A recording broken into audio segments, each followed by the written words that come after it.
जब तक पाणी ग्रहण संस्कार ना हो तब तक ब्रह्मचर्य अवश्य रहो।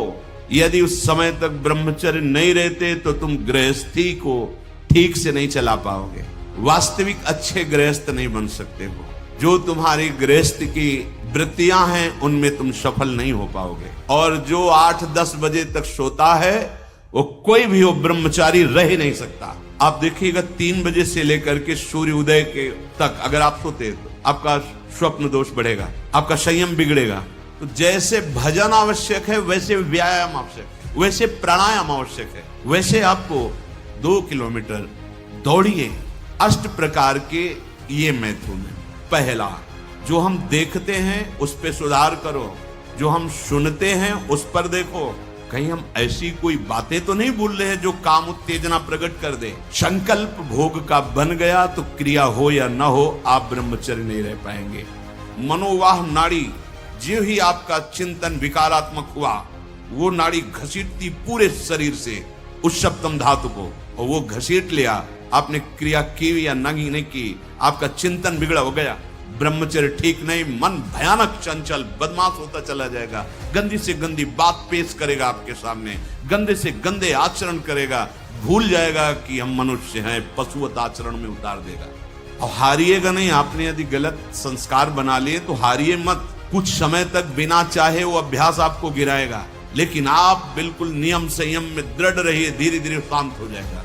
ये आप धीरे धीरे शांत हो जाएगा। ब्रह्मचर्य बहुत जोर का ये यम है। ब्रह्मचर्य के बिना जीवन मृत है, मृत जीवन। ब्रह्मचर्य अमृत है। मन, वाणी, शरीर बड़ा भारी इनका साधना में योग है। 8 प्रकार के मैथुनों का सर्वथा त्यागी ही ब्रह्मचारी कहा जाता है। पूज्यपाद श्री उड़िया बाबा जी महाराज, मूर्तिमान ब्रह्म, ब्रह्मचर्य ही महान सामर्थ्य, परम पुरुषार्थ, भगवत प्राप्ति का प्रबल साधन है। परम सुख का, परम शांति का, परम स्मृति का, महान धृति का ये प्रधान साधन ब्रह्मचर्य है। जो इस साधन से हीन है वो मृत हैं, खुद देख ले। स्मृति काम नहीं, शरीर में विशेष रजोगुण का प्रभाव, भोग वासना से जलता हुआ हृदय, छल कपट, आगे चलकर शरीर पीड़ा से युक्त हो जाना, बुझा बुझा स्वभाव रहना, हृदय में एक विशेष चिंता, कल्पनात्मक भय, विषाद और पशुवत आचरण, ब्रह्मचर्यहीन जीवन। जो ब्रह्मचर्य धारण करना चाहे, भगवत मार्ग में जो चलते हैं उनके लिए तो है ही, पर जो भी परम सुख, परम आनंद और लोक में उन्नति, परलोक में परम पद, उसे ब्रह्मचर्य अवश्य धारण करना चाहिए।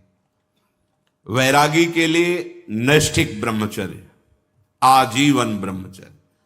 प्रवृत्ति गृहस्थ मार्ग के लिए संयम पूर्वक ब्रह्मचर्य का वर्ताव करना। जब तक पाणी ग्रहण संस्कार ना हो तब तक ब्रह्मचर्य अवश्य रहो। यदि उस समय तक ब्रह्मचर्य नहीं रहते तो तुम गृहस्थी को ठीक से नहीं चला पाओगे, वास्तविक अच्छे गृहस्थ नहीं बन सकते हो। जो तुम्हारी गृहस्थ की वृत्तियां हैं उनमें तुम सफल नहीं हो पाओगे। व्यभिचार व्यक्ति का सर्वनाश कर देता है। 20 वर्ष या 22 वर्ष की अवस्था तक तो सबको, जो भी बच्चे हैं उनको शिक्षा देनी चाहिए, ब्रह्मचर्य का ही पालन करें।